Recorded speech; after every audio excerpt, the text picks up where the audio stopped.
Hello, and welcome to the 11th episode of LGBTQIA+, Heroes, Icons, Legends, and Events. This series of programs covers a wide variety of topics such as pride, mathematician Alan Turing, entertainers Sir Elton John and Freddie Mercury, and the legends of literature. Today we'll talk about the AIDS epidemic. It began in the United States in the late 1970s and early 1980s, although it took the death of a legendary American movie star in 1985 to make the world pay attention. Simian immunodeficiency virus, otherwise known as HIV-1, jumped from chimpanzees to humans in Central Africa in the early 20th century. HIV-2 is believed to have been transmitted to humans from monkeys in West Africa in the 1960s. The first confirmed case of AIDS was a man who died in 1959 in the Congo.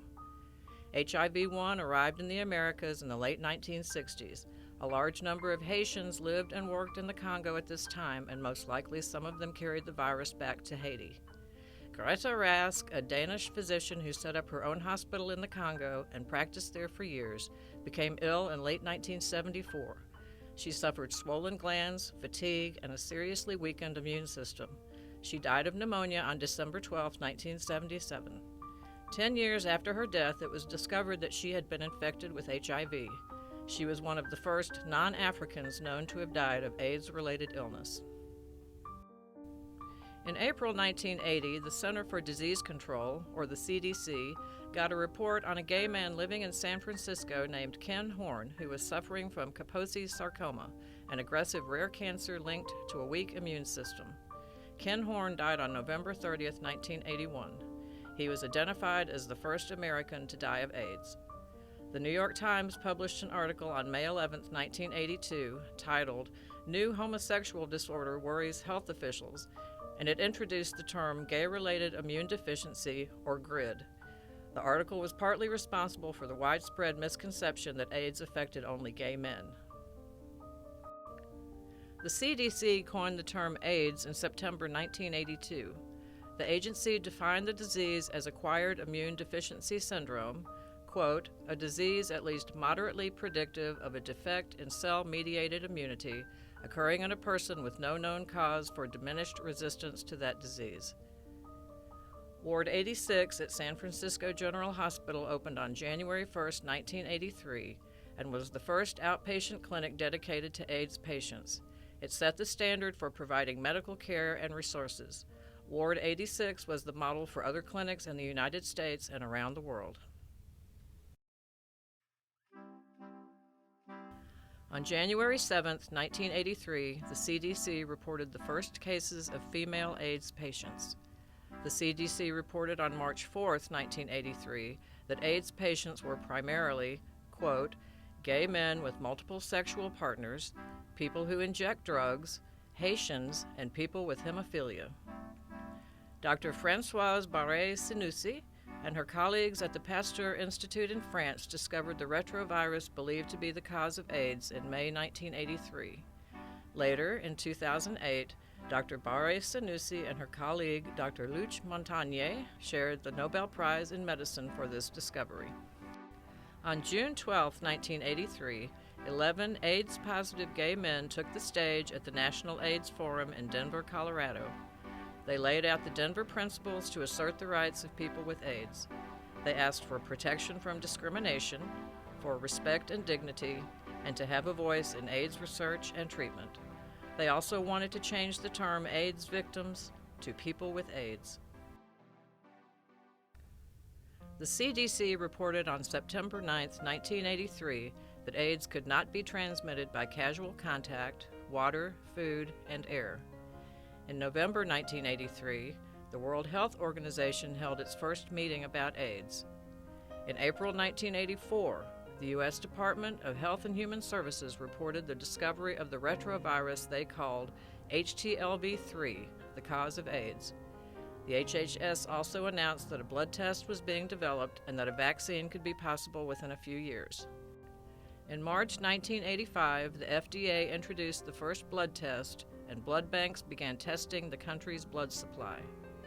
U.S. President Ronald Reagan first mentioned AIDS during a press conference on September 17, 1985. his administration was criticized for being slow to respond to the epidemic.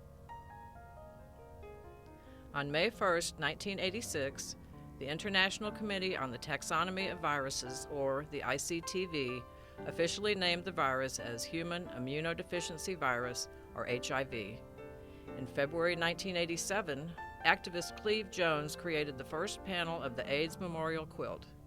The first and all future panels measured 3 feet by 6 feet, the size of a standard cemetery plot. The NAMES Project, as it is now known, celebrates the lives of people who have died from AIDS and AIDS-related illnesses. In March 1987, author Larry Kramer and other activists founded ACT UP, or AIDS Coalition to Unleash Power. Their motto, Silence Equals Death, urged politicians and pharmaceutical companies to create a coordinated response to the health crisis. On March 19, 1987, AZT, the first medication to treat AIDS, was approved by the FDA. AZT did not promise to cure AIDS, but it slowed the progress of the disease and prevented transmission. President Reagan gave his first speech about AIDS on May 31, 1987. The following month, he created the Presidential Commission on AIDS. In October 1987, the NAMES Project displayed the AIDS Memorial Quilt in Washington, D.C. It bore the names of 1,920 people who had died from AIDS. The number of panels eventually grew to 10,000 and made the quilt the largest piece of community art in the world.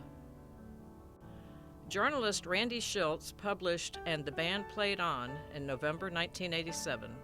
His book told the story of the early years of the AIDS crisis and criticized the government response to the epidemic. The World Health Organization declared December 1, 1988 as the first World AIDS Day. By 1992, AIDS had become the leading cause of death for American men 25 to 44 years old.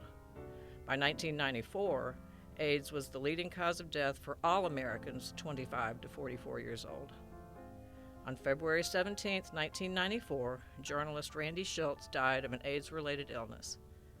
By November 1994, there were over 500,000 AIDS cases in the United States. Let's meet the famous faces of the AIDS epidemic.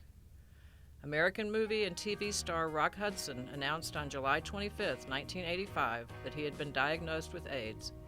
He did not formally announce that he was gay, but he knew that it would be an obvious conclusion. He was the first major celebrity to disclose his illness and acknowledge his homosexuality. His openness would prove to be a catalyst for public awareness of the epidemic. He received tens of thousands of letters of support from his fans, and many of his Hollywood colleagues expressed their support. In September 1985, Rock Hudson's fellow actor and close friend Elizabeth Taylor hosted A Commitment to Life, a gala and fundraiser to benefit AIDS research. Actor Burt Lancaster read a message from Rock Hudson which said, quote, "I am not happy that I am sick.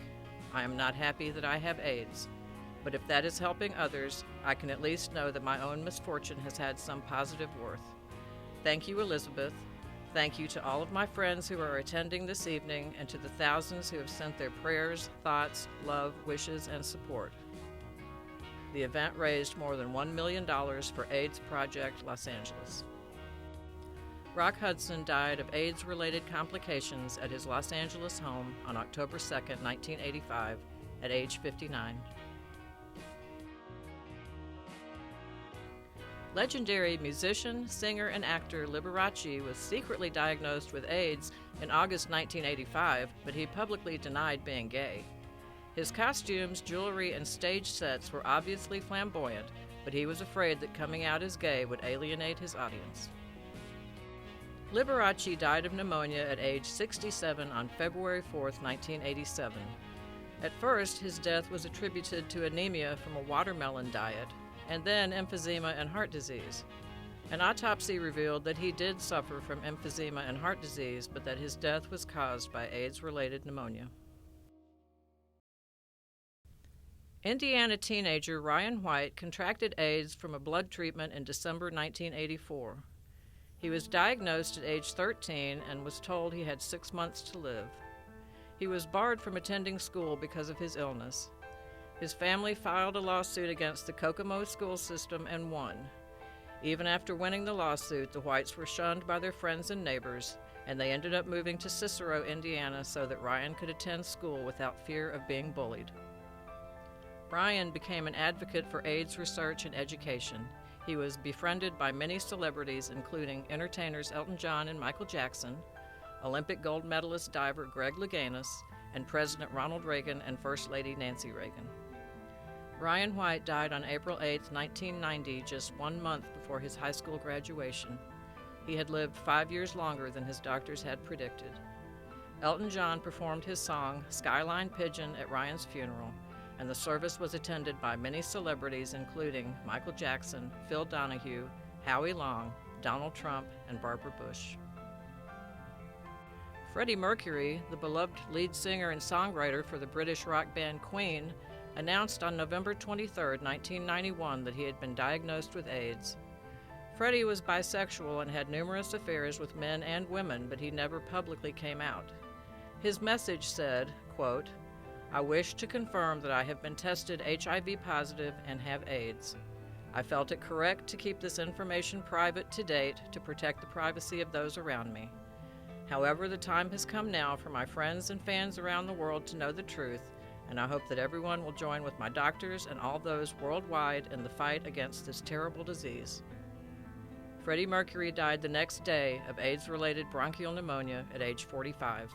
He was the first rock star to die of AIDS, and his death was mourned all over the world. On April 20, 1992, the surviving members of Queen, John Deacon, Brian May, and Roger Taylor, staged the Freddie Mercury tribute concert for AIDS awareness at Wembley Stadium in London, England. When the tickets went on sale, all 72,000 tickets were sold in only 3 hours. Queen were joined on stage by recording artists and musicians who were influenced by Queen's music. Queen and their manager Jim Beach also established the Mercury Phoenix Trust to raise money for AIDS charities and education.